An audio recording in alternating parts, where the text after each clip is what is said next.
Hello everybody and welcome to OTL round 2, and we are here at the Dubai Autodrome for the start of GT3 or GTE, sorry, qualifying.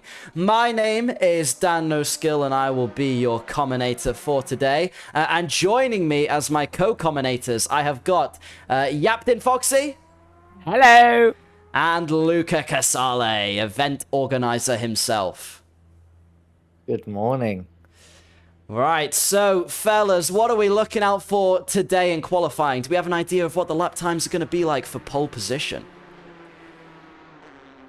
I believe for LMP it will be looking at a low 1 minute and 40-second lap time, and for GTE, I believe it will be around a 156 or 157, around that mark there.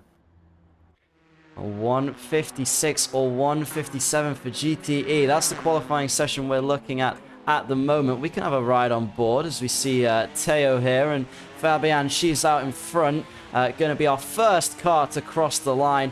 It's going to be a fun race today, isn't it? A tricky track. Luca, you can... sorry, Captain, you can attest to that. Well, yeah, I've driven this track already. It was really fun, but with here in the final sector, there's the banking corner. If we hit that wrong, you can lose all the balance in the car and maybe oversteer out of the corner, which is something you really wish not to do in a very long race.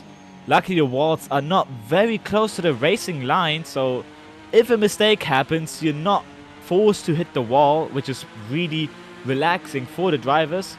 But still, a slide still can impact a lot of the tire wear, with there no being a lot of gravel. It's just all being asphalt. You can cook your tires with one little spin.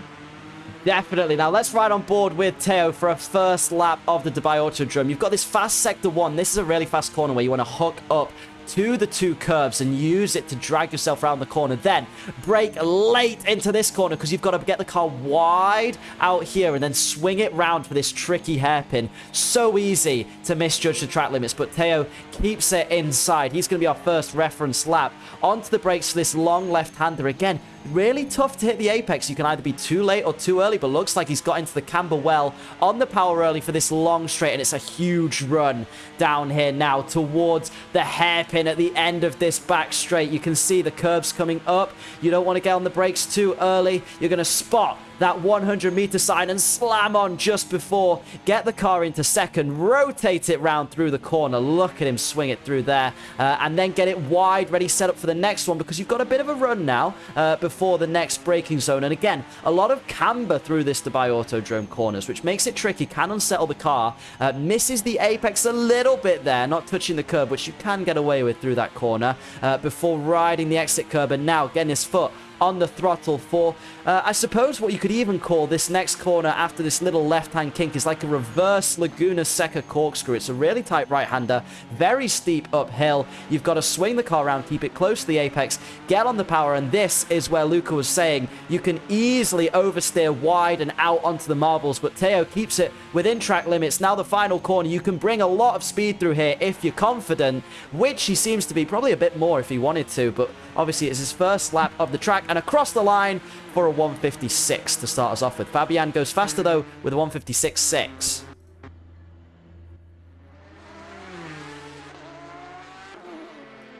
Yeah, as we see here, this is a really fast track, really flowing track. You do not want to brake too much into one corner. It can mess up your exit into these long straights. If we have many straights, probably 3 if we count tinies, we have 5.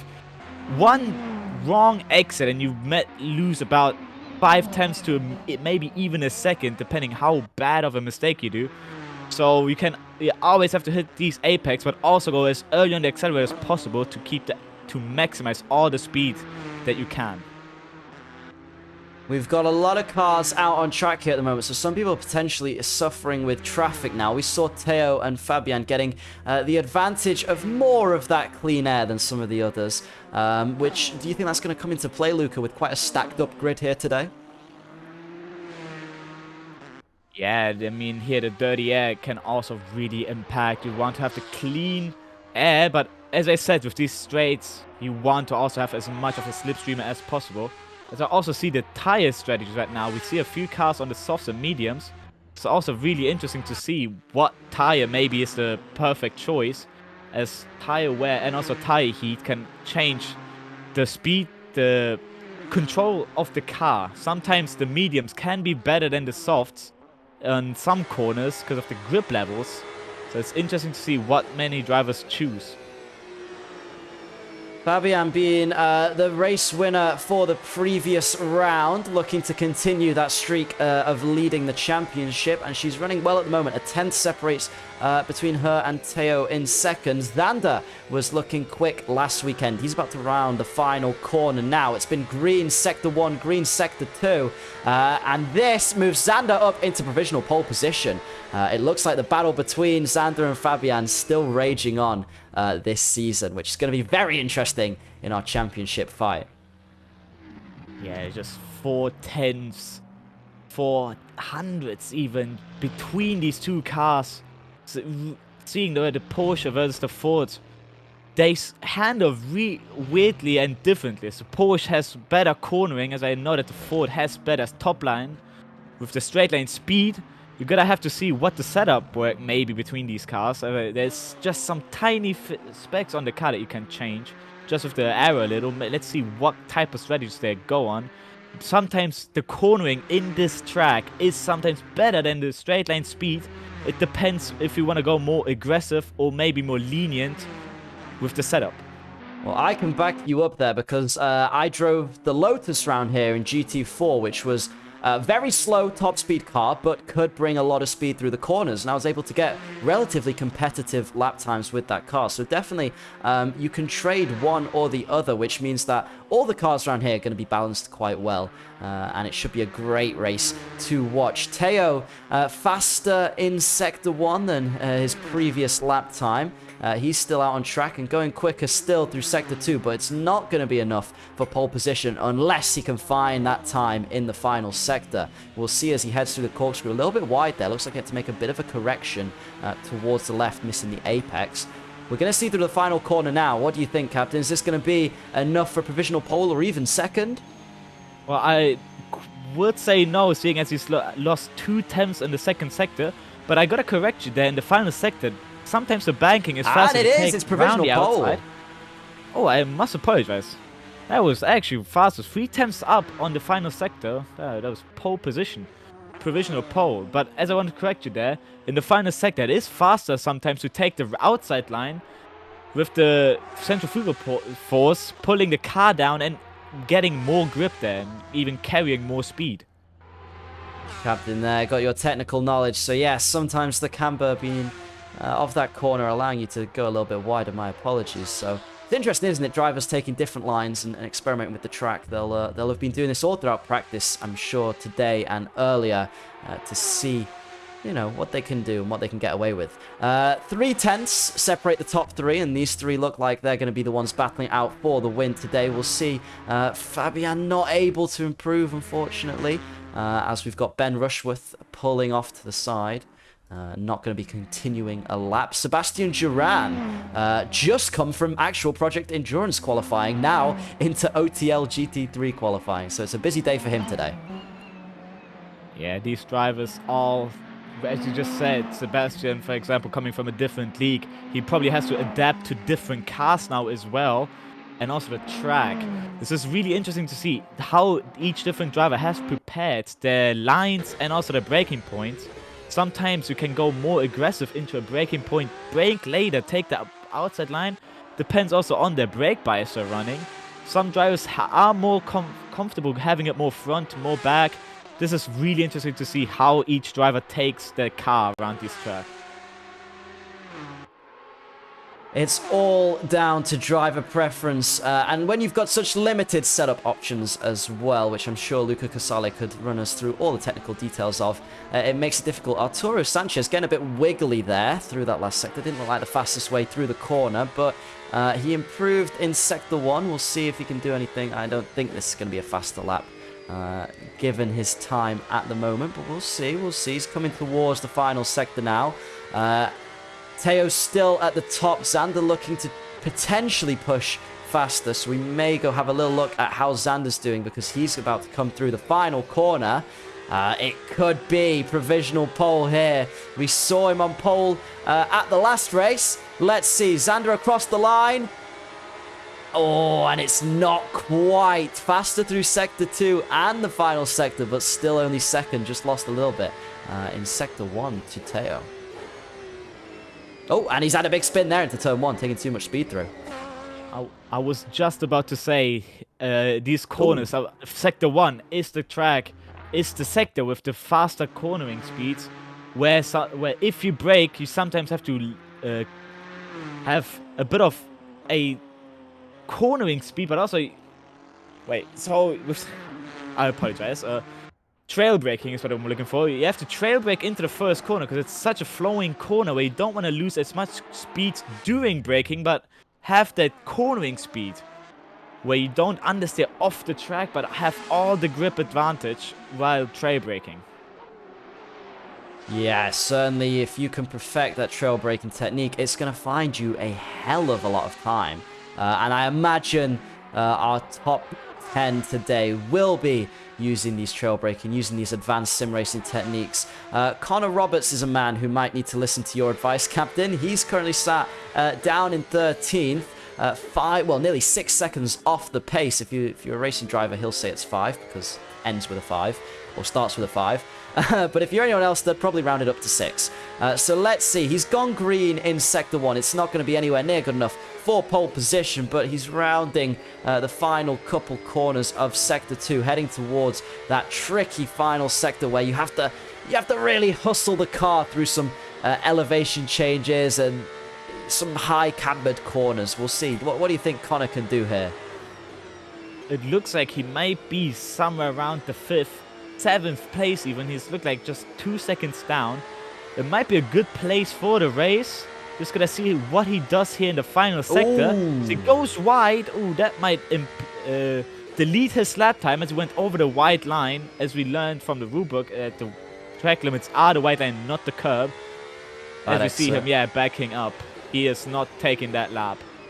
That lap will not count. We see Fabian starting another lap, attempting to go for pole position today and continue her championship lead. Oh, it's exciting, isn't it? We've got a lot of good drivers here at OTL. It's going to be a very fierce one. I'm surprised Sebastian Duran. I thought he would be a little bit quicker. Maybe we're yet to see some pace from him. I believe due to the qualifying in just a moment ago in Project Endurance, he mostly focused on that and hasn't had that much time to really test the limits in this car and this track, and he's currently probably just finding how to take most of the corners and where the time is in his lap. Jan was another driver we saw being quick, but potentially not putting in practice or have enough time to practice, but you never know. He's currently going pretty fast through Sector 1, faster than his previous best time. But yeah, with all these different leagues going on, it can be chaotic for not just your drivers, but your commentators as well. I've just had to come from Project Endurance qualifying, which was very exciting and a fun race, but I'm here now ready for OTL and looking forward to seeing who's going to end up on overall pole position. Yeah, it's just interesting to see these drivers having different mentalities, some pushing it already at the beginning of qualifying.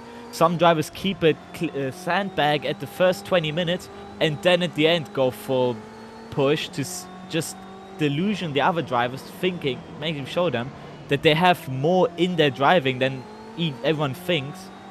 Sometimes having that upper advantage on the mentality as well. So we can't say for now that the standings are going to stay like this. Definitely not. And Joseph Davies, look at him there, trying to take as much speed as possible into that corner. And that is kind of how you want to do it, is bring that speed through there, not get on the brakes too early, and keep it clean and tidy. A lot better on the curb too. He's going to get a little bit of traffic, though, with Connor Roberts ahead of him through here, which he's not going to be happy about because he's on a blistering lap at the moment. Xander off to the side. Whoa, what is Connor doing? Bit of a brake check there, but Joseph does move himself up into 8th. So a good lap from him. And I think he'll be talking to the stewards about that after the race. Yeah, he must be really mad there, seeing his final corner had to go very wide because of the Porsche ahead of him. Has lost a few temps there that he could have gotten maybe a few more positions, but he's already going for another lap, so we gotta see what he's maybe going to get there. We've got Jan here, green through sector 1, now coming along. It's not really a back straight, is it? It's more of a middle straight. As he heads towards the tight hairpin, you can see getting on the brakes in that Ferrari. You've driven the... Oh, sorry, not Ferrari. That's the Ford. I'm very silly. Well, never mind. Ignore my question. Turn 10 really is a hairpin where you gotta have the latest braking point, but also have the earliest turn in. Sometimes there, drivers take it a bit wider to have a better entry into turn 11, but it's just... We're just gonna have to see what the drivers do between their different racing lines. Here comes Nacho. Starting a fast lap, currently in 12th. And, oh, gone back to the pits. Interesting. Yes, that is because the GTE quali is over and these people are now just finishing their final laps and now starting to go back to the pit lane. All of that is a massive spin on that final corner. Fabienne. I think that was intentional. Yeah. Okay, sorry, I just clicked back on and saw it. No, it was definitely an intentional spin there. So, yes, GTE quali is over. So, Teo takes pole position for GTE. I would keep my eyes on Joseph. Well, Joseph coming around actually for his final lap. So, let's see if he can do anything. I won't speak too soon. But he was 2 seconds off and couldn't make up any more places. Still 8th for him. So, Teo takes pole position for the GTE quali, followed by Xander, who was our pole sitter for last race, followed by our race winner for last race, Fabienne. She takes 3rd. Then Tom Harding in 4th, half a second off the pace. And then quite a big gap, actually, between Harding and Duran in 5th. Duran just coming from Project Endurance qualifying and having to get used to a completely different car, which is always tough. Cristiano takes 6th, Jan in 7th, Joseph in 8th, Ben Rushworth in 9th, Marco in 10th, Nacho in 12th, and Arnoud in 11th. I don't know why I just ignored him. Arturo in 13th, Connor Roberts in 14th, and Christopher takes up last of our running GTEs today in 15th. So quite a big grid, and it's all to play for out there today. Interesting to see how just from P1 to P3 it's 2 tenths between each them, then it jumps from 2 tenths to 5 tenths, and then it jumps up from 5 to 1.5 seconds, and just nearly 6 seconds between all the 15 drivers. It's interesting to see what in the race, after a long race, maybe we'll see some lappings between these GT3s. Gonna be interesting to see what the drivers between each other are gonna do, because the rule only says if an LMP is behind, you're gonna have to maybe not yield, but you're just gonna have to keep your eyes on. But if you have another GT3 behind, we might see some fighting between top drivers and more of the lower drivers. Well, you'll know as well from taking part in the race last week at Sebring that it also all comes down to luck, doesn't it? And getting involved in incidents, especially with the lapping LMP cars ahead, you've got to keep your nose clean. Yeah, the one thing you have to keep eyes on is just to stick to your racing line. If you see another car behind, even if you're racing or lapping, do not move frantically or do something that you think is better for the driver behind. Because if you think about you being the driver behind, you gotta just have your eyes on your race and also on the car ahead. You don't want the car ahead to do something erratic. In just a couple of seconds here, we're going to have our hypercars out on track. They're all waiting to leave the pit lane now. We'll be ready to show you those images. You've got Azam at the front looking... well, we heard, didn't we? We heard Azam is feeling confident about the race today.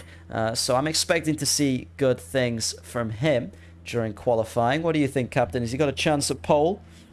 Yeah, my eyes are on Azam, Milan, and Vigo. These three are, what I've heard, are a lot of practice into this race. We're gonna have to really look out for these three. Maybe I don't think you can ignore Luca Andretti either, though, surely. He had such a dominant win last week. I did see that last race. He was lapping me on and on. I did see his car more often than I've seen any other car, but there are a lot of drivers here. Maybe gets a surprise win by another 5th driver. We have a lot of LMP2s here driving, so we just gonna have to watch out as there's so many cars back. Everyone has exited the pits at the same time. Yeah, you That's can see them interesting all to see. waiting at the end of the pit lane, excited to get out. If there was Max Verstappen there, I'm sure he'd be complaining about something or other. But you know what? You never know. You've got Milan there. He's Dutch, and Vigo. They were probably moaning about something in the pit lane. We'll see. You've got Luca Andretti. He's trying to cut his way in front. He doesn't want to wait behind anybody. But Milan's trying to back the field up a little bit. It looks like it. An interesting tactic for qualifying. The racing is already starting, and it's only qualifying. Luca Andretti is going to take the front of the field, maybe. No, he gets pushed wide pushed by off. Milan. We're going to have to commentate already. Try not to race in qualifying, says Luca Casale. It looks like they're ignoring you, mate. We have a three-way battle here for first place between Milan, Luca, and Vigo. We're gonna see what they're gonna do with the fast lap. Maybe someone backs out, but it does not look like that. It looks like they're all just out on track trying to fight each other, which is not something you usually see in qualifying. I think Milan is going to be first across the line to take us for a fast lap. As there you go, Vigo backs off a little bit. So they're all making a bit of room now. So we'll go again. We'll see what it's like on board these MDH cars around this track. So Milan's going to swing it into the final corner, get his foot down, and begin his first fast qualifying lap round the Dubai Autodrome. It's a longish run down the start-finish straight, although not the longest straight we've got on the track. You can see he's really pushing the track limits to bring as much speed through fast turn 1, and sector 1 is really quick. You want to try and be full throttle for as much as you can throughout this. You can see there, holding the throttle down through those corners. You missed the apex a little bit because of that, but it's worth it to bring the speed through. And then on the brakes, bit of a lift before braking for the tight hairpin and swinging it round there. That was clean. Probably could have got a bit closer to the inside curb if he wanted to. And then brake for this cambered left-hander before the long middle straight towards the hairpin. A 41.4 for Milan's first sector. Vigo goes quicker though with a 40.9, so we'll see who ends up on pole position to start off with. Again, abusing those track limits as much as you can. Get yourself lined up with the white line, and again, swing it close to that curb, not deciding to touch it before these tricky cambered left and right handers. You've got another one coming up here. You've got to get on the brakes about the 50 and then try not to miss the apex, but it always forces you to go a little bit wide through there. Looked fine to me though. He's now got the long run down towards the reverse corkscrew that brings you up the hill. Kiss the curb on the left hand there. It's basically not a corner in these cars. You don't even feel it. And then a quick flick of the wheel into here on those brakes. Get on the throttle as early as you can feel confident with, and try not to lose it too much onto the curb before rounding the final corner again. Touching the white line on the outside. There's no entry curb there. And then across the line, Milan brings us to a 142.8. Vigo's going to beat that though with a 142.3, and Azam goes even faster with a 142.1. And Luca Andretti takes provisional pole after all of those guys cross the line. Whew. That was interesting to see as each driver has cut off 1 second off of each other, with Milan going from a 1 minute 42, maybe a 43, and then just going 1/10 slower, then a half a second, then another 10th, and then with Luca with 3/10 faster than P2 right now. Provisional pole for Luca Andretti. We gotta see what lines maybe. We've seen Milan's lines going maybe always on the inside. Luca's lines are maybe more going around the outside lines. As we see here, round turn 9, he takes it way more wider than we saw Milan take it on his fast lap. He's a 10th down on his previous time though, but it matches Milan's Azam's first sector, sorry. So Luca Andretti, yeah, the first one to dip into the 141s, which I'm sure he'll be happy with, and he's looking to continue to improve these lap times. It was an impressive lap we saw even from Milan, so it shows just how competitive these guys are. Big lift through that corner there to keep those tyres gripped up and maybe get a bit of extra rotation from the rear. Yeah, as I said, trail braking and the GT3s, it's way more aggressive, but it's still existent in these LMP2 cars. But the two cars have way more aerodynamics, so they have to work with aero grip than with tire grip. So with mechanical grip, these cars are more of lifting and accelerating than the GT3s, where you gain the most time under braking. So you gotta see the different drivings here, with a few drivers here having come from GT3s and now LMP2s. So we're gonna see what different driving styles are gonna adapt to each other. And Luca went faster still. That was a 141.4 from him.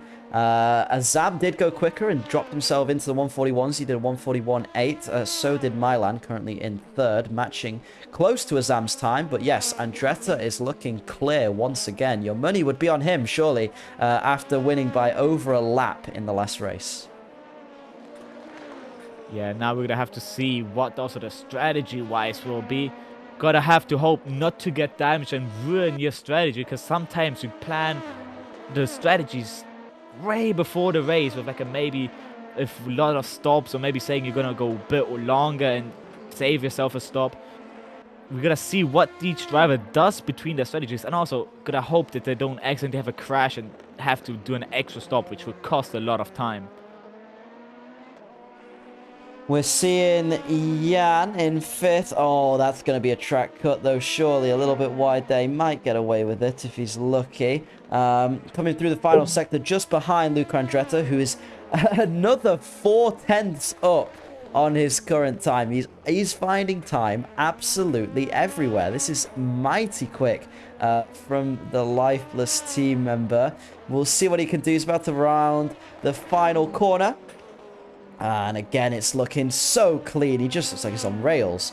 And he's about to cross the line. We'll see what improvement he gets. It's a 141.1, dipping towards the 140s now. Jan was on a reasonably quick lap, looking to beat Vigo ahead of him, but doesn't quite. A 142.7 is all he can manage.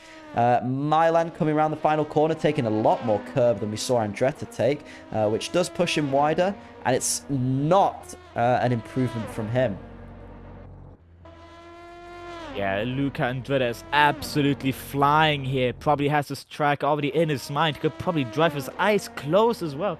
We're just going to see him doing lap after lap, driving, getting comfortable. He's going to have a long race now in the anyone's as well. So having a good memory of the track, having a feel in qualifying, doing fast lap after fast lap. He may have a feel to what type of thing he will do maybe in the race. Maybe in the first laps he will run away with his fast laps and then take a chill pill and drive a bit slower. But it just seems like he's so comfortable in that car, taking each curb, not even sliding around fast corners. This is really interesting to see his driving style. Yatin, Tom, and Pavel look like they need to find just a touch more time if they want to be with a chance of a top 5. Jan and Vigo a touch off the pace, around a second slower than our Luca Andretti, current provisional pole sitter. But Vigo has gone faster in his Sector 1, so we'll see if he can do anything in the OC racing car. Current world champion as well. Yeah, Vigo was saying before he is comfortable, but it's not showing right now. Maybe he's sandbagging, as I said before. But there's just 1 minute left in the session, so if there's sandbagging, he has to put his lap now or never. He's just going to go now through the final corners. Now in the final corner, he's going to have to do this lap or it's no lap. We'll see what Vigo can do. He's about to round the final corner across the line. He gets himself into the 141s, but he doesn't improve his position. Yeah, about Vigo, he's quite famously known for around here for his hatred of this track actually, and I think that's one of the reasons he's so off pace. It's just because he cannot stand to even practice this track at all. So I think that's a massive factor in what's stopping him from reaching Luca Andretti's times and putting up a fight for him. Well, sometimes in a world championship, you're not going to like every track, as Yatin improves his time, moves ahead of Theo Turner. But you've just got to put up with that. I mean, Luca Andretti might not like the track, but he's still going as fast as he can. Yeah, each driver has to adapt to each track. There might be tracks that you don't like, cars that you don't like as well in championships, but you gotta just adapt to each car. That's what a great racing driver changes to a good racing driver. All right, qualifying is over, so we're going to see these guys cross the line now. We've got Andretti rounding the final corner first. He's been improving still. I'm not sure what he has really left to prove, apart from the fact that he can go quicker even still. Thanks, Luca Andretti. A 1:41.0, a tenth faster. Next across the line is going to be Jan, with the Dwayne The Rock Johnson looking at me on the side over there. Doesn't improve his position, unfortunately. Milan. Oh, wow. Bit of a slide there from Milan as he comes around the final corner. Clearly trying to find some time on Luca, but doesn't pick up another place. And Vigo across the line into second for Vigo. So he might not like the track, but he's pushed himself ahead of Azam and Milan. He'll be happy with that. I'm sure Azam will be not very happy with that, as this is his home race, and having two people now in front of you is not gonna fill him up with the confidence he wants. But hopefully, I mean, he can get maybe put a fight up and get past these two in front of him and win his home race. Let's see what the grid is like. See if Vigo's got a chance. He's got Luca Andretti starting on pole and Vigo starting in P2 just behind. 7/10 though separate those two, which is quite a big gap. Azam in P3, 8/10 off pole position with Milan in P4. Jan in P5, making up the top 5 of our LMDH grid. And then we've got Pavel, Tom, Yatin, and Theo, who arrived a little bit late. Those guys all over 2 seconds off the pace, with Theo being 5 seconds from pole position. So he's definitely got some more time to find. Yeah, this is really interesting, as we've seen Azam's home Grand Prix being beaten by someone who's saying that he's not liking the track, doing an improvement on the final lap. We're gonna see now in the race if there's some hot-headedness between drivers. Maybe Vigo wanting to get the first place on Andretti, maybe having a scent. We're gonna have to look between each cars. But turn 1, I remember when I had my race, turn 1 was a complete show of a race. That's where all the action happened, just at the beginning, and it was a rolling start. Everyone wanting to get positions, knowing that maybe in the race, even if they're long straights, it's just not happening. All right, we've got all of our cars lined up on the grid. Luca Andretti takes pole, and he's going to lead us around for a rolling start, as we normally have in these OTL races. So he pulls off the grid. They're going to make a bit of a gap between the GTE cars, and it looks all a little bit more organized than we saw last week, doesn't it? See Yes, Theo still waiting. Last week was a bit of an incident fest. Me, myself, having a spin during the warm-up lap. There have been issues as well. I've heard a few drivers having lost the force feedback on the wheels. Oh, as there's been a restart, what happened there? There seems to be an issue where the server session change has been a bit too quick, so a few people got penalties for not clicking drive in time. So hopefully they've all sorted that out now. And yep, and we should be fine from now. So here we go. Yeah. Back These again. cars, yeah, can be some incidents on the first lap. In Sebring, there was the famous force feedback issue where a lot of drivers have just lost their force feedback, myself included. We're gonna have to look there. These drivers now maybe keeping a bit of a bigger gap than last time. Sometimes warming up the tires also includes braking to warm up the brakes and the inside of the tire. So we're gonna just see that these drivers don't get a bit too cockiness into the warm-up lap and then just spin themselves. Got Theo here leading the GTs a little bit further behind. We're going to have the timing sheet sort itself out shortly. It's just got to get everyone on the right lap and calculate as we begin the countdown of our 1 hour race we've got here at Dubai today. Slightly shorter than the Sebring race, isn't it? Which is always quite nice. I mean, we have a famous race, once saying, it's not a sprint, it's a marathon. So we're gonna see what mentality each of these drivers will have, if they're gonna go fast, maybe push their first stint, or maybe go a bit more conservative and then have a second or third stint where they push a lot more. And look at us, Captain, me and you, the Combinator cars leading the race at the moment with the timing sheets. That's just what you love to see. Can't believe I have the honour of leading an OTL, well, being in the top 3 of an OTL race. They're all going to be getting the tyres into window though, which is crucial. Because you need those tyres. Oh, as you see, Andretti really warming the rears up. You need that grip, though, for a good start. Because last week, Luca Andretti, he really didn't get a good start. He got jumped by about 3 or 4 cars on the green light. So he'll be looking for maybe a bit of a better start than last time. So he can have a bit of an advantage and pull away. It will be a restart. We got a restart. As I've heard, some drivers will have gotten a penalty again. So Luca Casale is probably going to restart the session again.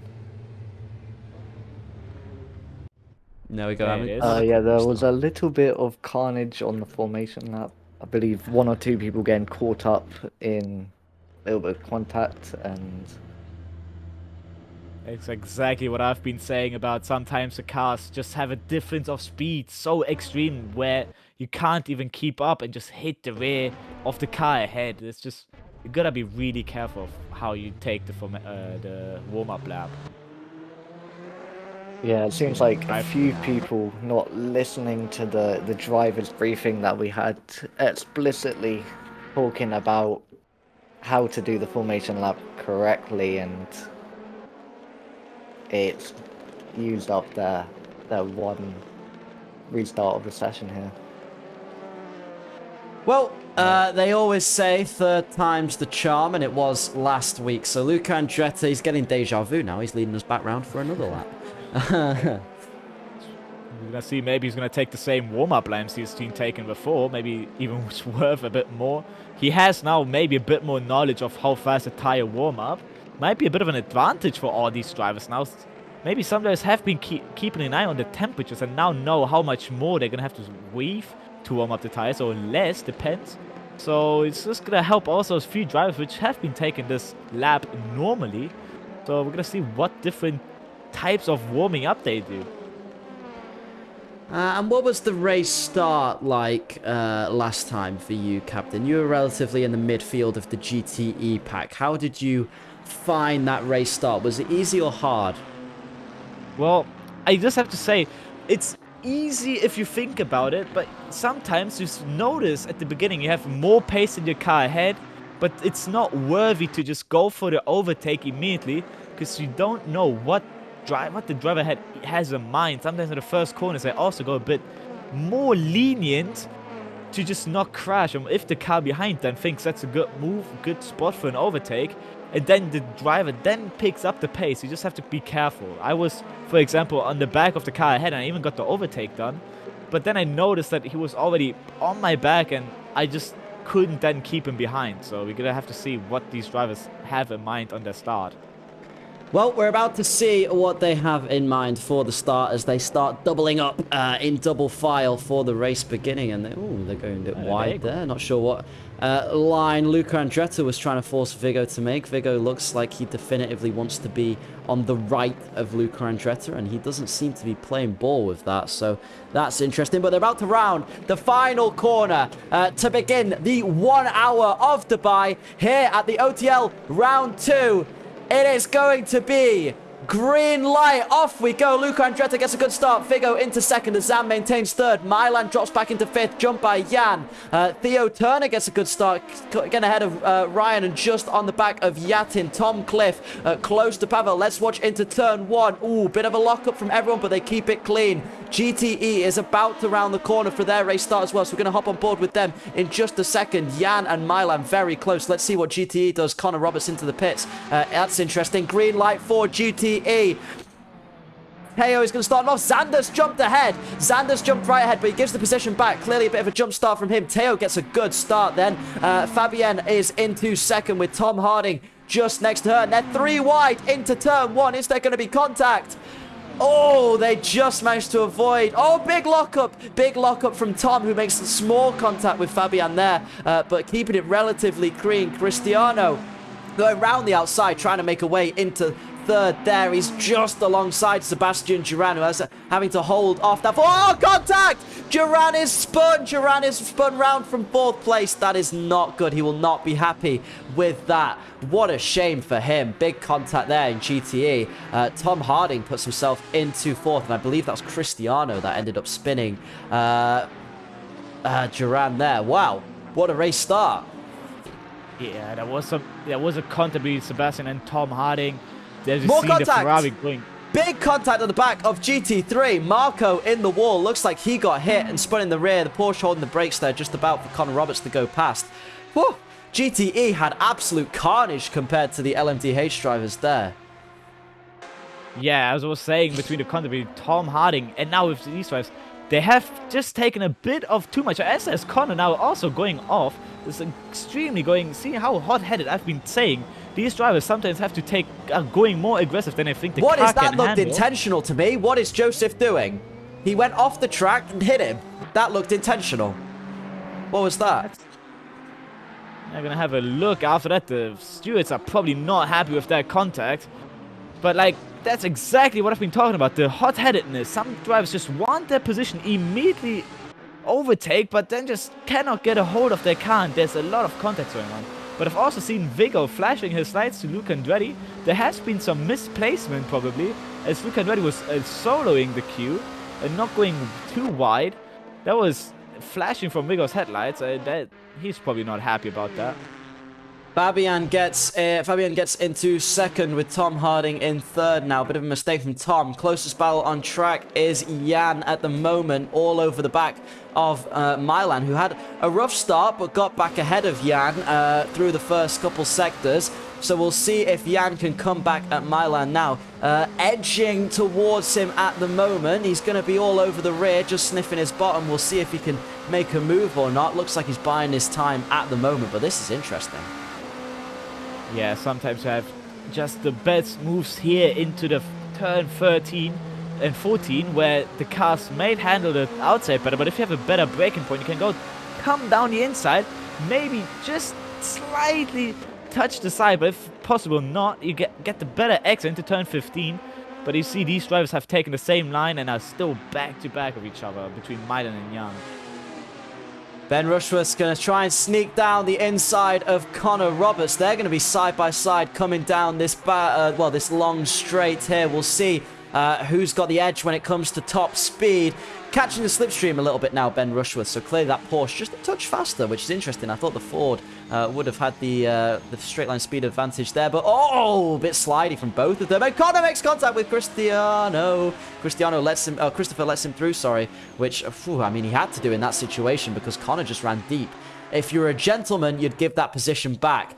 Speaking of battles on track, Jan trying it round the outside of Milan, having a little look, but not being able to make anything move. And Azam is closing in on Vigo here. There is a battle between Pavel and Jatin also for P7, side by side onto the back. That's the contact! No! They're both in the wall! That's a huge incident! That's a massive crash! Jatin is got a perfect entry again on track. His steering wheel is facing properly to the left. Oh, he's going straight ahead. He has too much damage. Can he progress the race, or does he have to retire? Doesn't look like he can probably bring it back into the pit. We'll see, but there's a battle for second going on right now because Azam is all over the back of Vigo. These two good friends, they're going to go side by side into the corkscrew, but as Vigo holds off with good defense, clearly the outside line not working as an overtaking spot there. Now Azam is still all over the rear end of Vigo. He's going to be pushing those brake pedals hard. Ooh, a little bit deep, but Vigo goes defensive into the final corner. The switchback not going to work, but it looks like Azam's going to have a better exit onto this start-finish straight, and it could be a bit of a drag race into turn 1. Vigo again going defensive towards the inside. Here comes Azam round the outside, and that's close to track limits. He'll probably get away with it with this one. Bit of contact on the exit, but keeping it relatively clean. Now it's the fast sector 1, and wow, these two are really going for it. What a race we've got here. Yeah, you just see him having to look for the clean air with these cars. A huge aero is creating so many turbulences for the car behind. Just having the look for the clean air might be faster than following the car. As you see here now, round turn 9, it's going to make it around the outside. The line on the outside is probably sometimes faster if you get it properly. And the exit as well We're gonna see now if he does it on the hairpin of turn 10. Maybe having a look, just sticking into the slipstream. Viggo goes defensive, but around the outside, can he make the move? No, Viggo's defense is looking really good there. Very solid defending from Viggo, who's been able to park it on the apex and back Azam up, who clearly has more pace. Azam cutting the track now. What is going on here? We saw this before and it caused contact. He does get it slowed down in time, but that could be gaining an advantage there. I wouldn't be happy if I was Viggo. He nearly got the position as well with that, but he gave it back. Now seeing all the GT3 cars as well. Gonna have to look. There's also some battles between the GT3s, so... Oh, that's the Porsche that goes in the way. Couldn't do anything because Viggo was going on the outside while Azam trying to go for the inside. That's also interesting to see what you do as a GT3 seeing LMP2's car fighting. If they're going side by side, you practically have nowhere to go and the LMP2s have to do everything. But drivers only have two eyes. They can only focus on two things. Maybe on one thing if you're fighting. So it's interesting to see if there might be incidents coming just by fighting. This battle is absolutely raging between Azam and Viggo. They're getting very close to each other and using the lap traffic now. Could Azam be trying to bide his time behind? I don't think so. I think Azam is just going for as many points as possible and as many positions as possible. Clearly, he wasn't happy with his qualifying performance, but they've dropped back a little bit. Jan, meanwhile, still all over the back of Milan too. We've got a bunch of battles raging on in this LMDH category. Oh, it's just so exciting to watch. We also have the cars in GT3s between Christian Marquez and Sebastian Duran going really close to each other. Sebastian Duran wanting to catch this positions back that he lost at the beginning with that incident. It's really interesting to see how calm or how aggressive these drivers are. Still 15 minutes left in the race and everyone is trying to take as much time as they can. Azam's still on the back of Viggo, though. Jan is awfully close to Milan. I mean, look at that. Wow, really pushing the limits there. He's going to try it round the outside of this corner, but he's got a GT car in front, and the GT just trying to get out of the way. Sometimes it can be difficult in a situation like that, isn't it? You just want to stick to your line and try and let them through and not hold them up, or give anyone an unfair advantage, but it can't be helped sometimes. Mika Hakkinen will tell you that one. Sometimes as a GT3 driver, you just have to keep your calm even if you're alone. Just because an LMP2 can just appear out of nowhere. And I hope you had good breakfast, because that might come out if you have a fast car just approaching your rear immediately. Viggo's gone defensive again into turn 1, right on the inside. Let's see if Azam can make the outside work. Viggo tries to block the line. Azam making his stick, using all the grip of the track. They've got a GT car in front. Oh, and they have to split. And Azam just has to back off. If there hadn't been a GT car there, I'm sure Azam would have made that move stick. Azam still has the chance now with turn 9 and also turn 10. With the big straight, these cars... If a Ferrari or a GT3 he tries to box him in. Oh!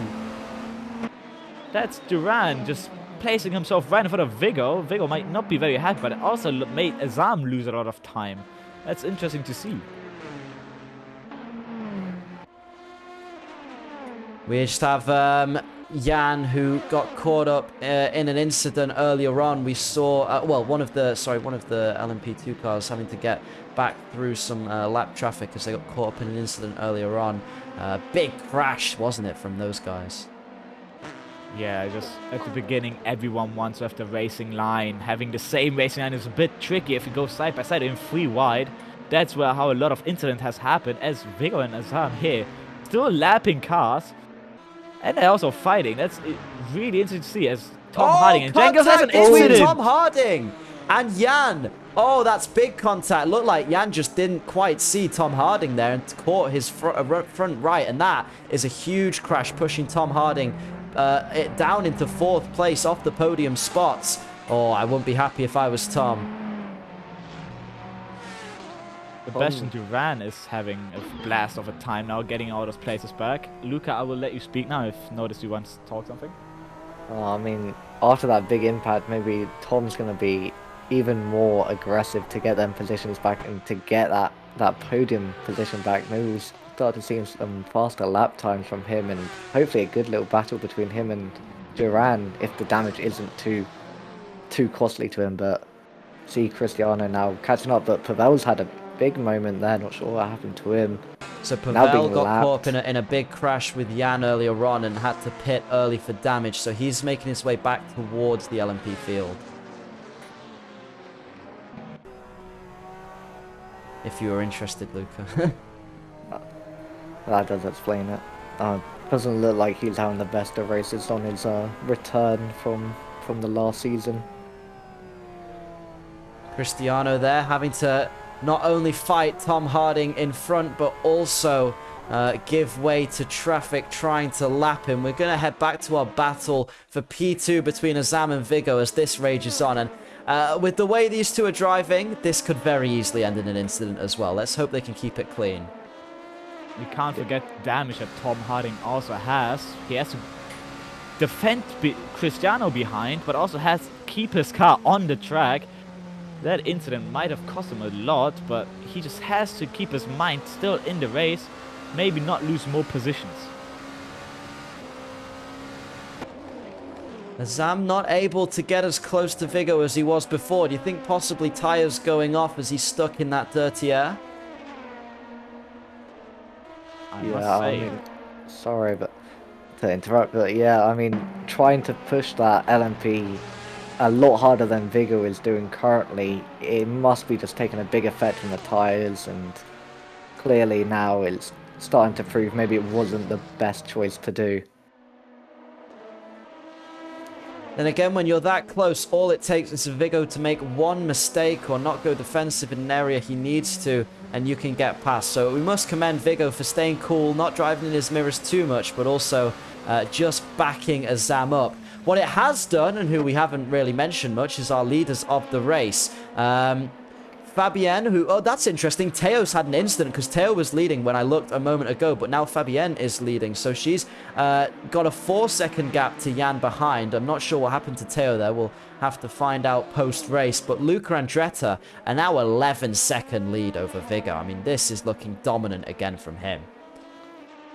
Yeah, I think you also have to factor in all the defensive work that Vigo is doing to keep Azam behind. So maybe it is making Luca's pace look a little bit better than it is, but currently he is just a lot quicker than anyone else on track, and I don't think anyone will be able to stop him except for maybe a few issues with lapping the GTEs, but from last race he didn't seem to be too bad at it. So that's a big moment from Cristiano there. Luckily, it was a great save, and I believe we're on board with Tom Harding. Maybe he can benefit off this, and clearly Cristiano is maybe giving into a little bit of pressure from Tom. Just needs to stay in his mirrors, and hopefully more of them will come and Tom can benefit.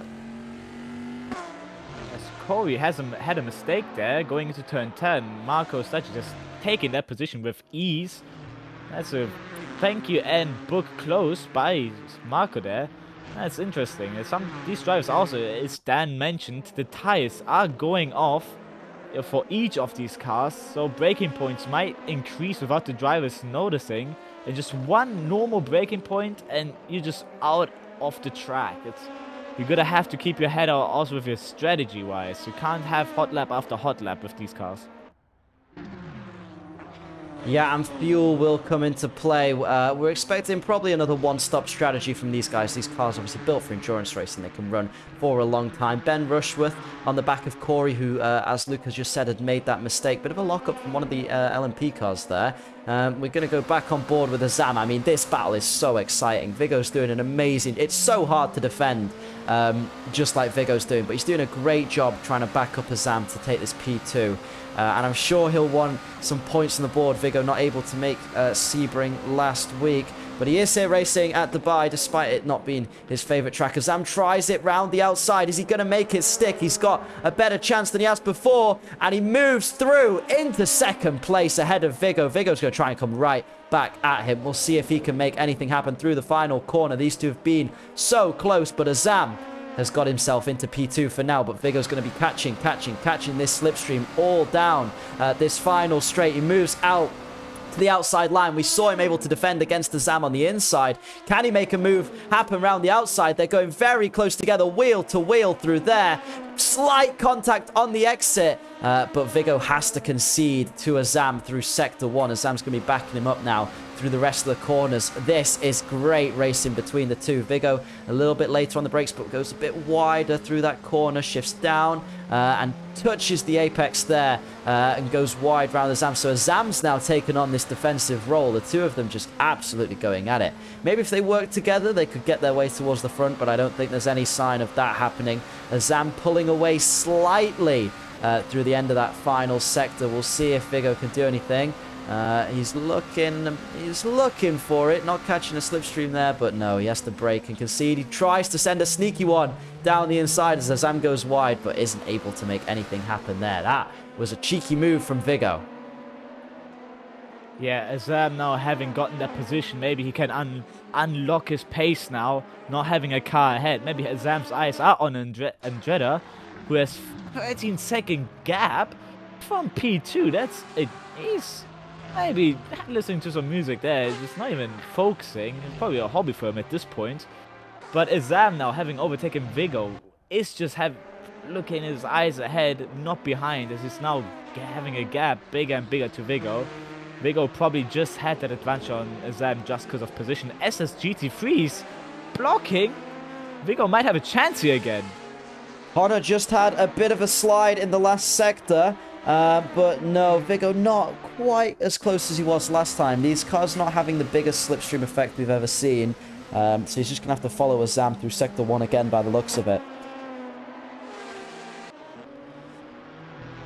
Yes, as we've seen also Vigo here taking turn 9. Always more different than Azam. Maybe he's going to notice at one point that, oh, it's going to get better or worse. These tires, these fuel management also. You gotta have to think, maybe they're gonna also lift and coast a bit more, a bit less, going full beans. As has been contacted by Vigo at the GT3. So Vigo is now off into the wall. Oh dear, Vigo into the wall. That is unfortunate for him. We were just looking on board with Ben Rushworth and Marco, as Marco is trying to defend from Ben, who looked a bit more confident on the brakes into all of the corners there. Ben Rushworth side by side now with Marco coming through this final straight towards the last sector. They're getting awfully close. Marco stays ahead with a little bit more top speed than the Ford behind him, but he locks up, goes wide, through goes Ben. Contact on the exit. That was definitely Marco trying to squeeze there, and oh, I would have given the position. Oh, Marco's pushing him wide. This is dirty driving from Marco here, if I must say so. I mean, that looked cut and dry. He pushed him wide. He's pushing him off the track. Ben Rushworth not going to be happy with this driving, giving him the flash now, saying, "What are you doing, man? Let me through. That was terrible." Yeah, Ben Rushworth there had nearly an incident into the second final corner. He's still flashing his lights. He's not mad. He wants to have the position back. I don't think there will be a penalty to have the position back, so he's just going to have to force it back. But Ben Rushworth now maybe trying to keep calm again and looking for that move. As Vigo getting back the position to Milan as well. Vigo hadn't lost it after the incident. Vigo maybe being mad but wanting to go back at Azam. Maybe he'll have the chance later on in the race. That was a sad incident for Vigo. Now he's probably even more fuming and hating the track even more, as we heard that he doesn't like the track at all. Yeah, we'll see. He's got to manage this damage now. It's quite a hefty shunt into the wall from one of the GT3s there. So Milan, if he's not got much damage, if he's feeling confident, you can see Vigo having snaps onto the exit of the long straight, which is going to help Milan out. Yeah, Milan going to be taking that position off him shortly, which again, I don't think Vigo's going to be too happy about, considering he was fighting for P2. Yeah, turn 9 can be a killer because the cars, as I said, GT3 sometimes only have the eyes ahead, not knowing what's happening behind. Turn 9 being one where you have to switch from the left-hand side to the right-hand side, not being particularly careful, and just touching the car, touching the LMP2 that's overtaking, and just sending him straight into the shadow realm. Marco and Ben still going at it, but this time Ben has managed to make the pass happen and gets ahead of him, which is good. Good news for Ben. He wanted that position, and Marco, cutting the pit entry line as well. Timo wouldn't have been happy with that. I'm not sure how Luca feels about it, mind you. Well, you just have to see again here. P4, Milan, now having that chance. He had a gap before, and now maybe he's seeing the hopes for a podium position. Maybe he's going to keep up. Vigo probably having the tire advantage as well. Him not pushing the car as he was before. But now the damage might equalize his chances. Well, what we're looking at the moment, though, is the fight for second in GT. So, Teo, who had some kind of incident, was leading GT comfortably at one point, is now behind Jan, but has caught right up to Jan, who's in second in the Ford. So Ford versus Ferrari, I believe. Oh no, Ford versus Ford. I don't know why I keep thinking that Ford is a Ferrari. I am just blind. But these two are going to be going at it for the podium spot of GT, which is going to be crucial championship points. Yeah, as you see, maybe they're running different setups, but I can't say it for sure. It's maybe also a team effort to catch Fabian, who's not too far ahead. What a move! What a move from Teo. Descent. Small contact there, but wow, that was from so far back. He does concede the position, though, because it was undoubtedly a little bit dirty. As I was saying, maybe as now John also jumps into the pits. Yeah, Teo, I was saying they're maybe going to team game, but no, that scent shows that they're fighting for position, 100%. I don't think any of these drivers are ever going to be playing the team game, Captain. That's all I'm going to say. They want to just fight it out on track with each other and go for the overtakes. Just like Milan is trying to do here. We'll see if Teo can catch the Fabienne, who's currently leading and led, and won last OTL round 1 at Sebring. This is looking great for Luca Andretta, who's just flying, still gaining an advantage on exam, being on 13 seconds, but now being 17. It's Milan and Vigor also having a great battle here, being side by side into turn 1, but it's just not happening. There's now Jan also joining this battle for third. You can see how much time it loses you then being in the battle, because Jan's been able to catch onto the back of this, and it looked like before Milan clearly had a bit of a pace advantage, though not by much. So yeah, it's going to be a three-way battle for the last podium spot here if this continues. That's interesting to see. Vigo, even with that damage that he has, just catching his wind and now having again that pace that he had before. Connor Roberts got involved in some incidents early on, so has had an earlier pit stop. Do you think having won, well, I'm going to shoot this one over to Luca Casale. Do you think having won earlier on like that's still going to allow you to have the one stop if all else goes to plan? Well, seeing as this is a much shorter race than last week, it might just be enough, but it will definitely be close. I believe the tanks last around 40 to 50 minutes, so depending when we did make the stop, it might just be enough. Interesting. So hopefully for Roberts, who's had an earlier pit stop, we saw him peeling in, it will be enough to go long. He's got Nacho all over the back of him, though. Nacho's going to come down the inside as we head towards this hairpin. Is he going to get the edge on Connor? We will see who's going to be last on the brakes, who's going to be confident. Here comes Nacho. You see the cars wiggling as they brake. Looks like he's held the inside, though, but Connor gets a better exit using the outside line and manages to stay ahead and defend. Great racing between those two. Very respectful. Let's see. We're going to have to jump over, though, because Milan is getting awfully close to Vigo, and they're about to go side by side through one of the smallest corners on the track. Great, respectful racing. Milan's just ahead as we head towards the cambered left-hander before the long straight. Vigo's on the inside, Milan on the outside. The outside not quite working. Vigo stays ahead, but Milan's going to catch the slipstream. Will it be effective enough? It's not been that effective for these LMP2 cars as of yet. Milan has to move to the outside, forced around the outside. It worked for Connor. Will it work for Milan? Vigo's defense has been good so far. He blocks the inside line and manages to just stay ahead. But Milan's going to have the inside for this corner, and that's it. He's through into third place. Vigo will not be happy with that. He'll try and come right back at him for this next corner here, but his pace is clearly lacking, whether that be to damage or something else.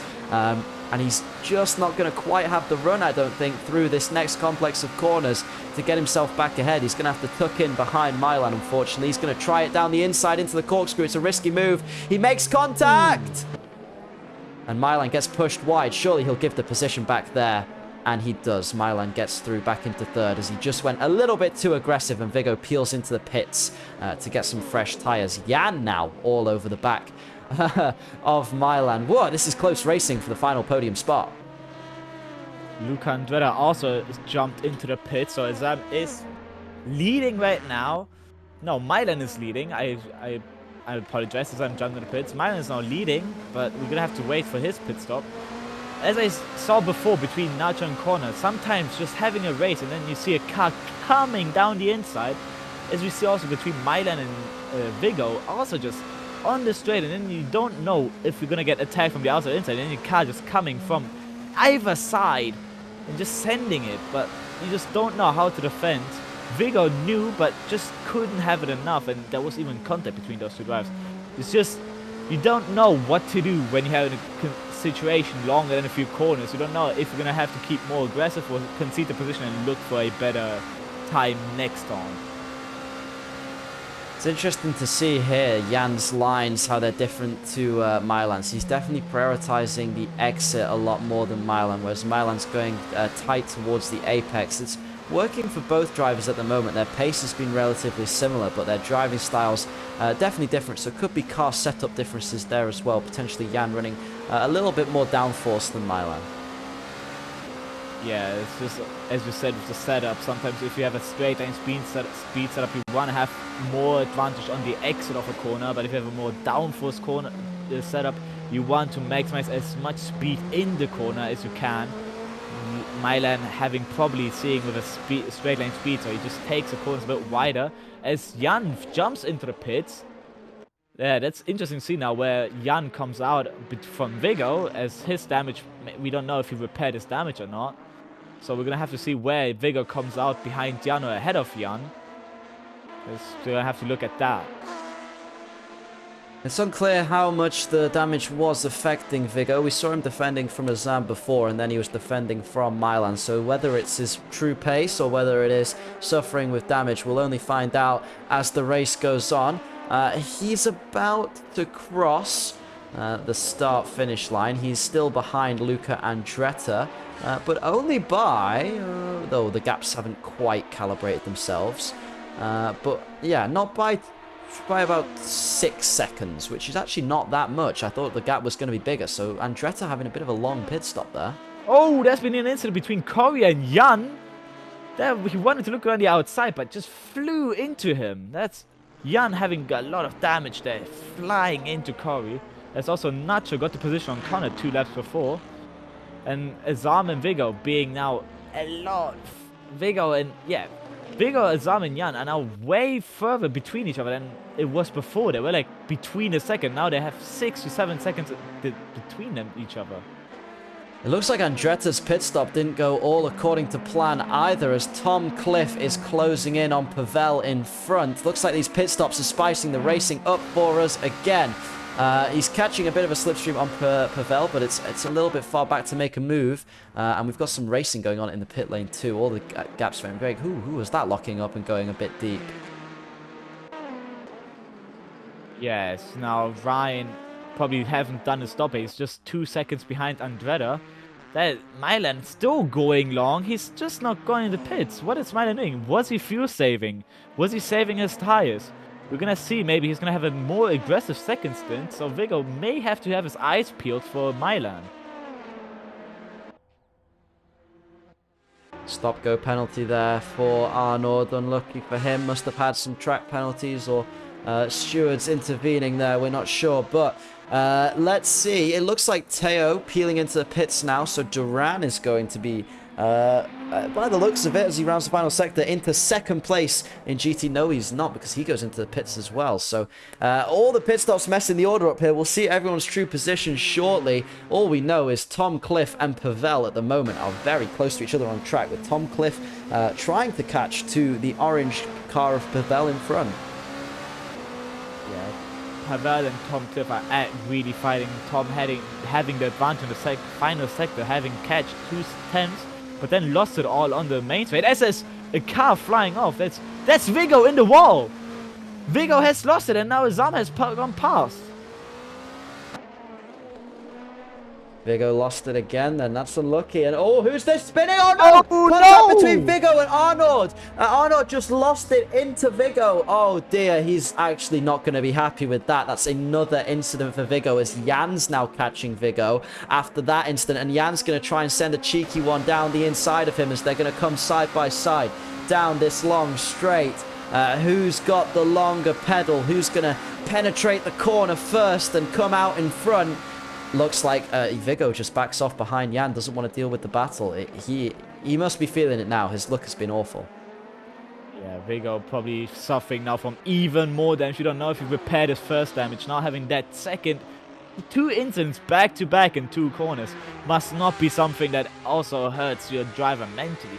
You mentally just driving through these corners, having a spin on your own, losing a position, then having another incident, losing another position. Just that Vigo's race has been going strong and just going tumbling down the order. Just that he already hates the track. He hates now probably everything right now. He's just probably mad. Fire in his eyes. We don't know if he's going to repair his damage, but he is going into the pits. He's probably going to repair his damage here. Close battle between Nacho and Connor. We saw these two fighting before. A bit of contact between them. And, oh, Connor sent a sneaky one up the inside there. That was a great move from Connor. Can he get the traction on exit? Not quite. Yes, he has. He's gotten ahead. That was a really interesting... Oh, no, Nacho's gone into the rear of him. And that spins Nacho. Luca Andretta trying to make his way through. He's catching to Milan quite rapidly. The difference was reasonably big, although I think Milan may have pulled into the pits now. Milan is still going out. Milan is still out. He is still running his first stint. What has he been thinking? We've seen everyone now having jumped into the pits. Vigo even twice. Azam as well. So Milan's strategy probably just was his first stint. Just saving up the tires, saving up the fuel. His second stint is what we're going to have to really watch out for, as he still is not jumping into the pits. We have to really see what he's thinking. Jan as well will be sniffing if Milan's strategy goes wrong. A potential second place there, and looks like he's on for a podium, as Azam and Vigo have had to deal with penalties and extra pit stops, so they've been pushed back further. It's quite an easy track to abide the track limits on, I feel like. It's quite forgiving, but some of the drivers here today struggling and receiving penalties just like Azam did.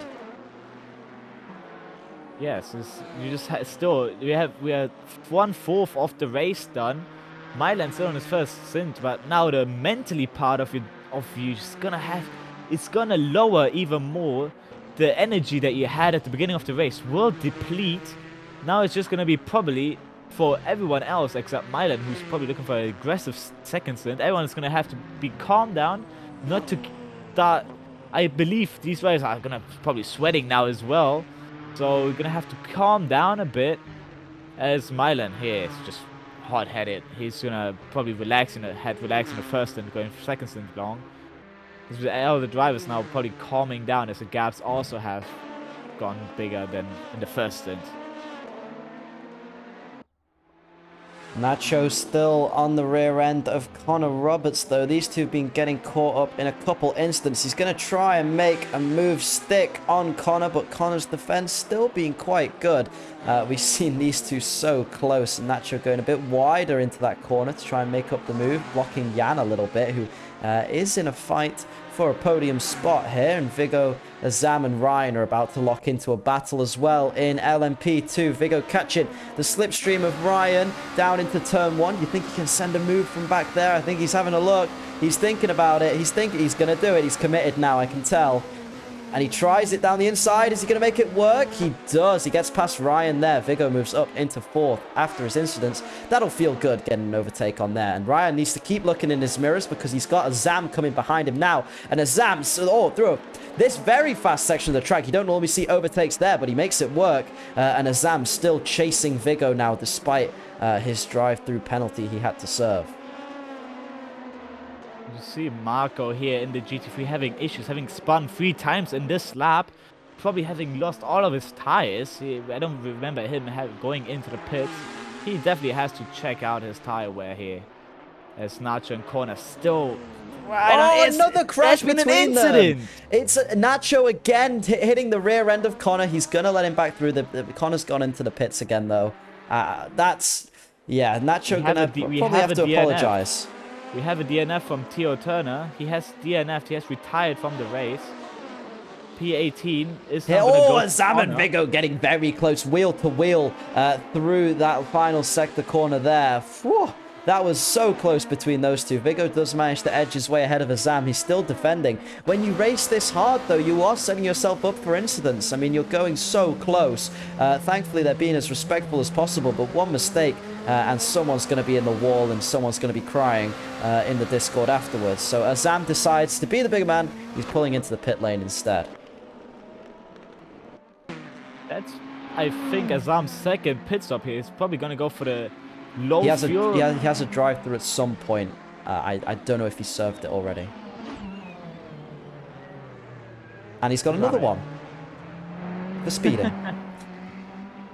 Poor guy. He's probably losing his mind right now, sweating, being mentally at the end. There's still 20 minutes for these drivers to push these cars. Milan's still out on his first stint. It's still incredible. What is Milan thinking he's doing? He's lost quite a bit of time to Andretti, though, so I'm not sure what the plan is here unless he thinks he can come back at Andretti at the end of the race. If I was Milan, I would be pitting now to cover off Jan because, I mean, you've got a 40-second gap, but the pit lane here takes, what, 20, 30 seconds? I don't know. I don't see the point of him staying out much longer now, but we'll see if it's working for him. Yeah, with these cars, you just have to come slightly in the corner, just not lose the rear. Is Milan, probably keeping his tires a little slide will probably ruin his strategy, which we have no clue what he is thinking. His tire wear, he was fighting Vigo for quite a few laps in the first part of the race, but he's still out. We don't know what his tire wear is.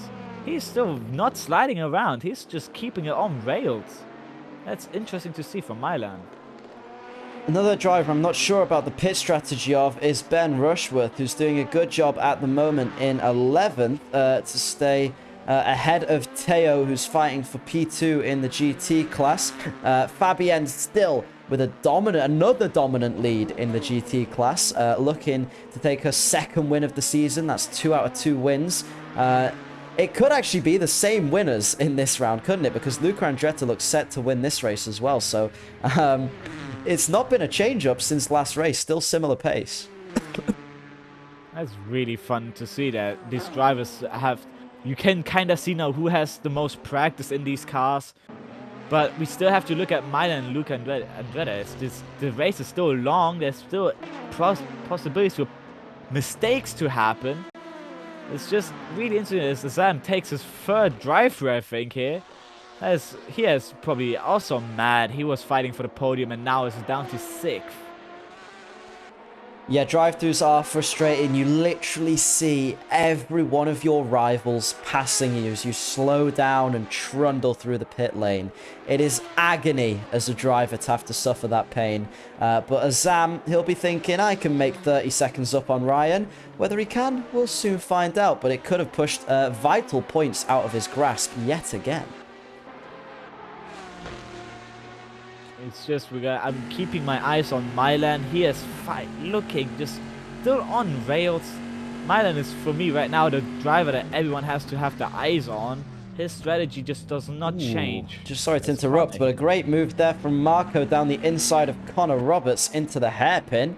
I have to appreciate that one. That was for P19 overall. The 69 car came quick and it came fast and it edged out Connor into the hairpin.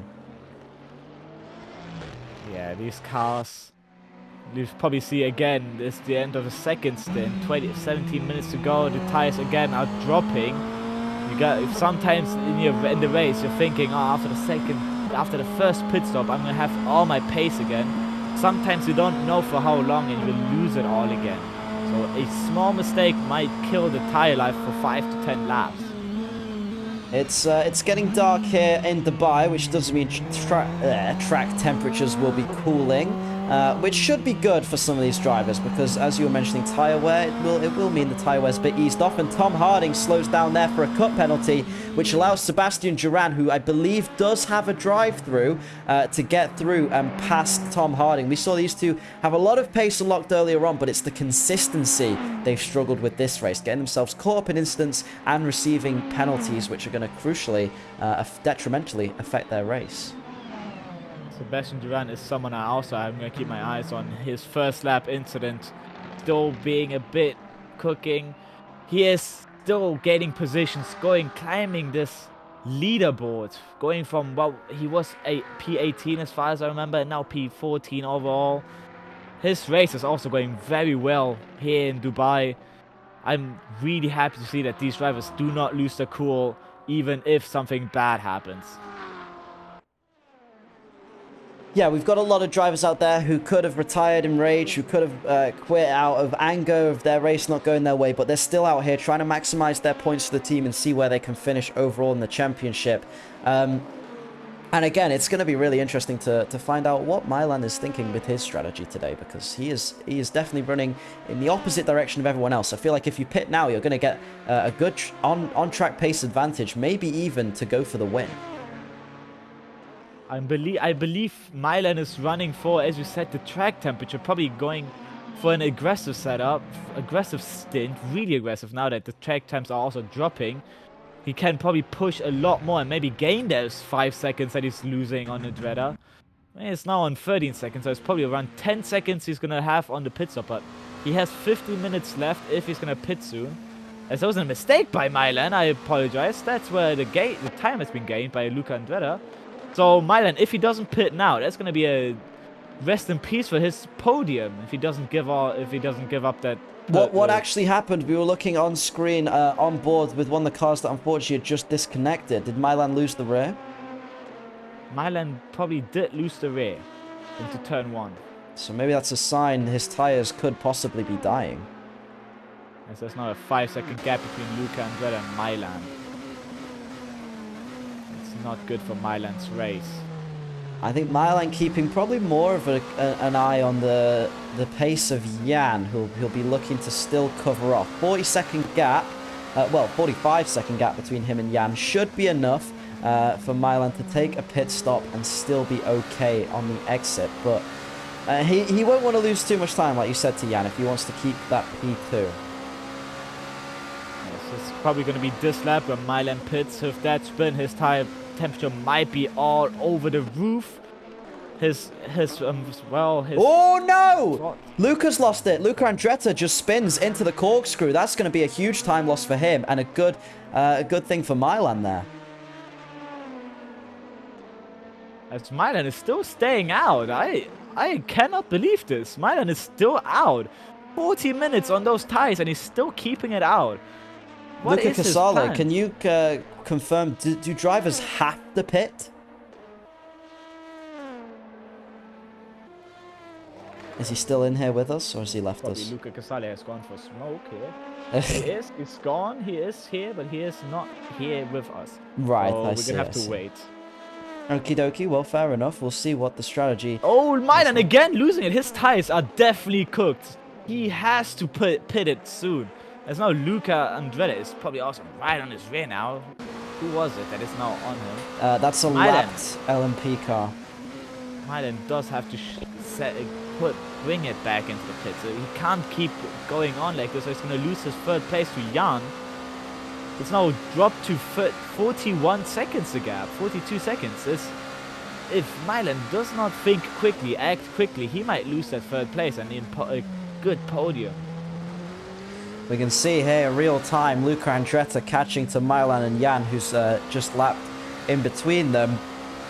And yeah, Luca Andretti looking confident now, and once you see that car ahead of you, it really pushes you, doesn't it, to try and get towards them. Maybe Milan's staying out to try and back up Luca, like he did last race, who knows? But I feel like he has to pit soon. There's a DNF. Jan is DNF'd. Jan is out. Which Jan? Jan Temka. Oh dear, he was running well. He was running in third as well. So yes. Clearly connectivity issues still plaguing some of these drivers. So Milan's third place might be now safe. Maybe Viggo is someone he has to look out for, but Viggo is 80 seconds behind. Was this Milan's plan all along, hoping for Jan's internet to drop out so he can keep that clean third place? Well, Milan's going to have to be driving in his mirrors if he's choosing to stay out, because Luca Andretti is on top of him. Luca Andretti is following closely behind, less than half a second separate them. And he's going to try and go around the outside here. You've got lap traffic boxing them in of Joseph Davies. It's all getting very close, but they do keep it clean. Milan is now going to have to slam his foot to the floor and try and stay ahead of Andretti. We know Milan can defend well.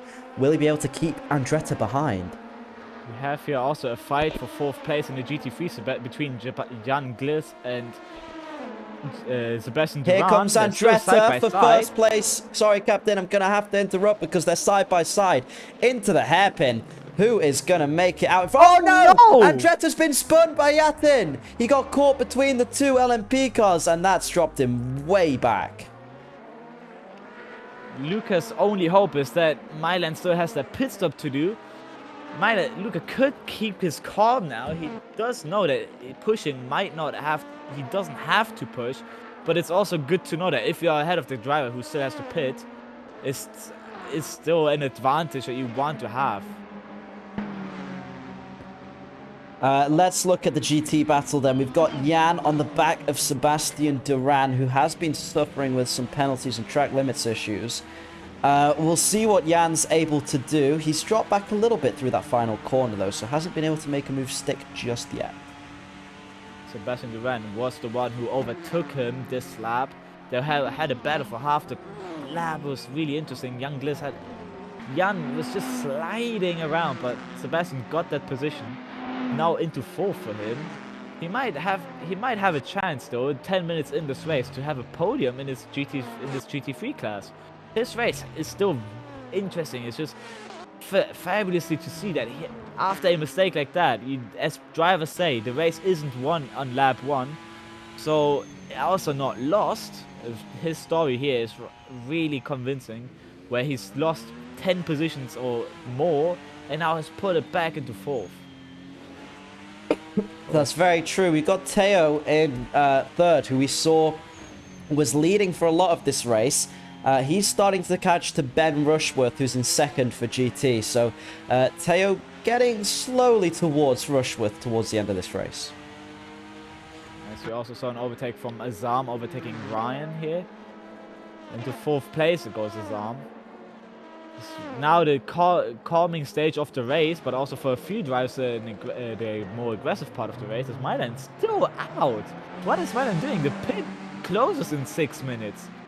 That's 3 laps. If he doesn't pit in the next 3 laps, the pit's close and he's not.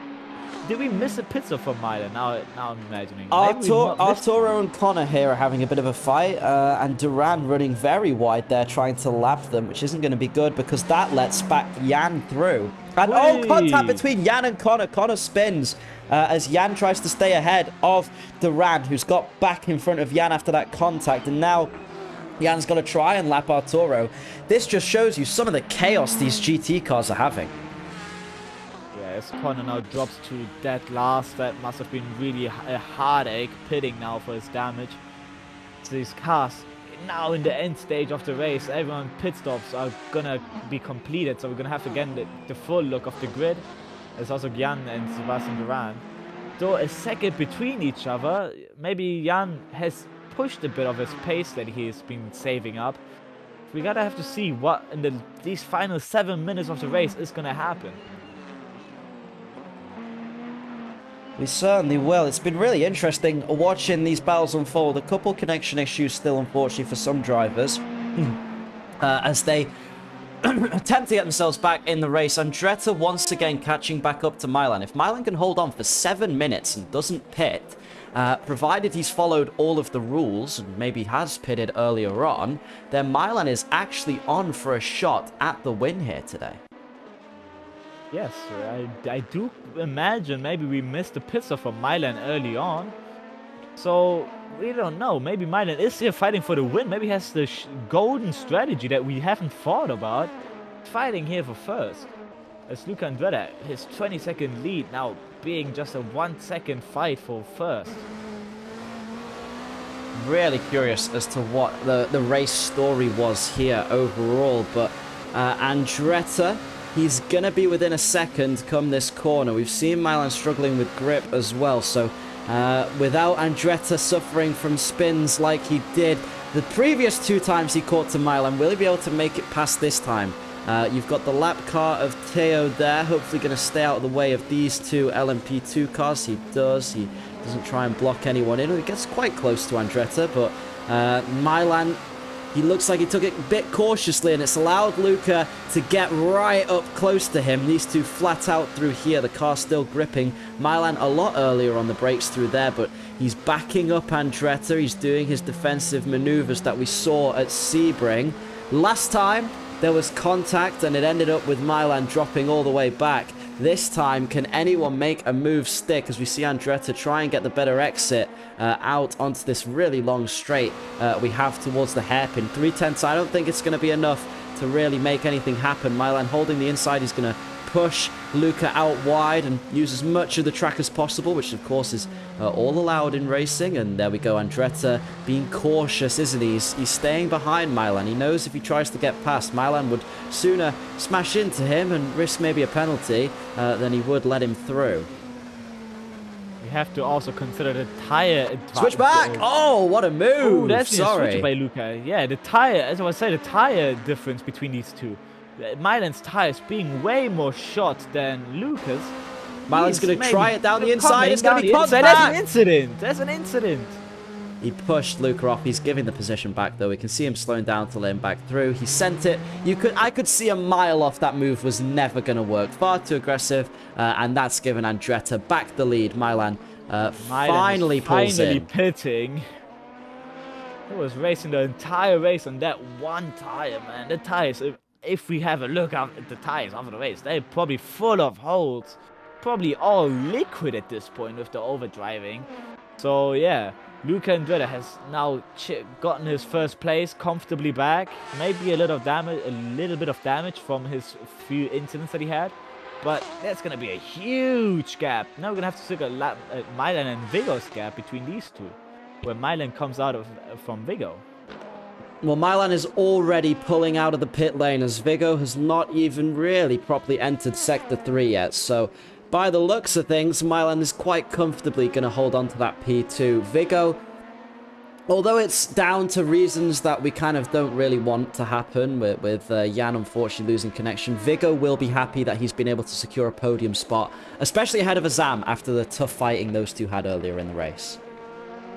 As is it being a E event, we can just imagine an in-train issue being as compared to real life as an engine failure. So it can always happen in racing. Doesn't matter what type of racing. There can always be issues that can end your race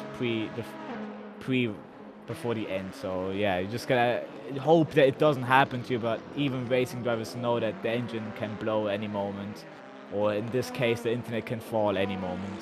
Just curious there, I saw Teo driving on the side of the track for quite a while. I was just wondering what he was actually doing there, because he's still currently quite comfortably in P2. He's gotten ahead of Ben Rushworth now. It looks like within 2 minutes, he's not going to be catching to Fabienne, who's once again enjoyed a dominant GT drive to bring it home in first. I mean, we just have to commend that. Fabienne's drive has been absolutely amazing. Yeah, just probably having a look at his driving. She's driving on rails, just having no issues with the car, being one with the car, as many racers such as Senna has been saying.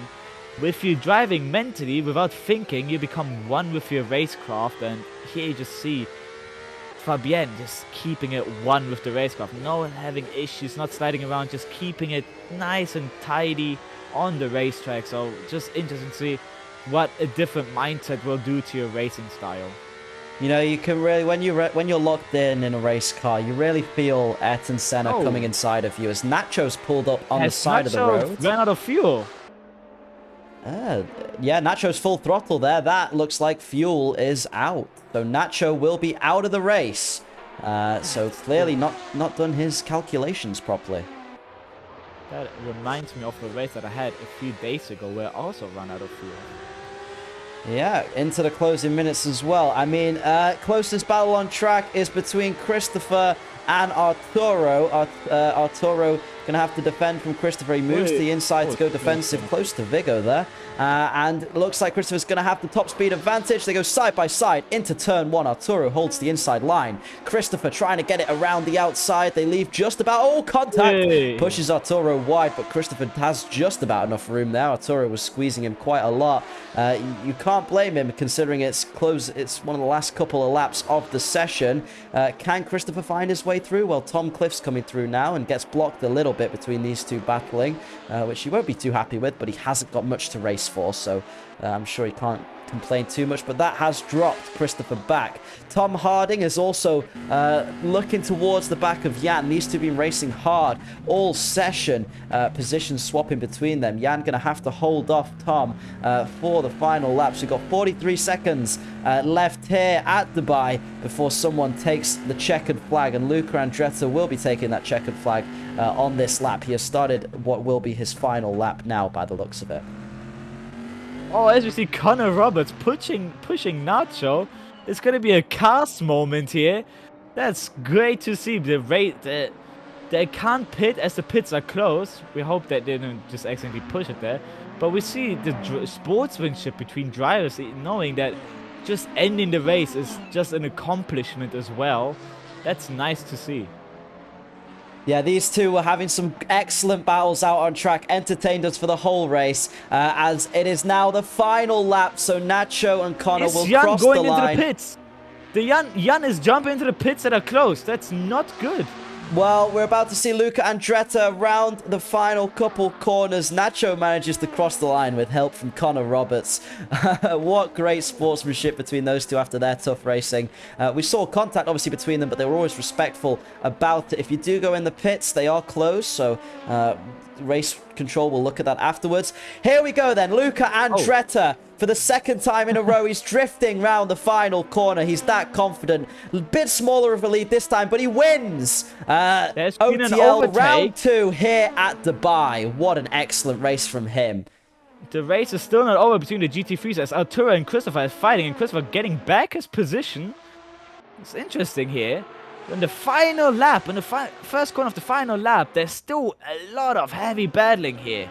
They just don't some great battling there, but Fabienne also about to cross the line to win OTL round 2 here in Dubai in the GT3 category. That's the same winners of round 1, 2 in a row for both of these two. What a great drive from them. Milan is going to take second place across the line, and Vigo will have to finish his lap before he can take third. Duran on the back of Ben as they're coming round the final couple corners.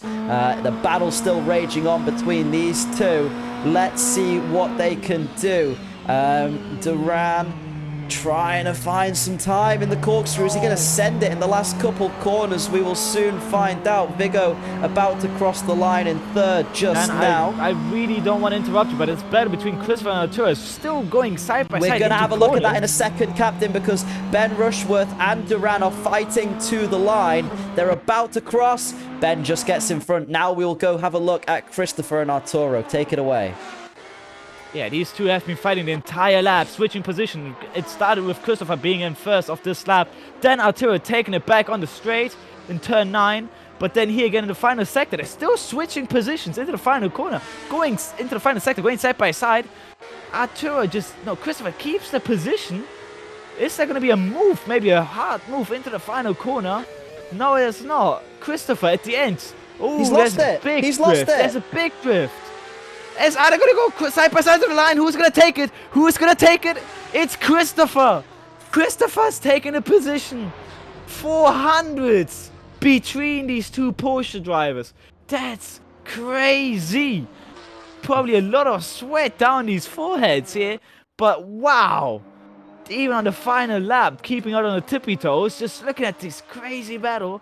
Oh, Christopher and Arturo, oh my god, that was interesting to see. Is Connor and Nacho also gonna This finish is this the lap? last cars to cross the line. We've just seen that insane battle between Christopher and Arturo, but now Nacho and Connor, they had to complete one more lap because they hadn't been lapped yet by Andretti when they crossed on 0-0.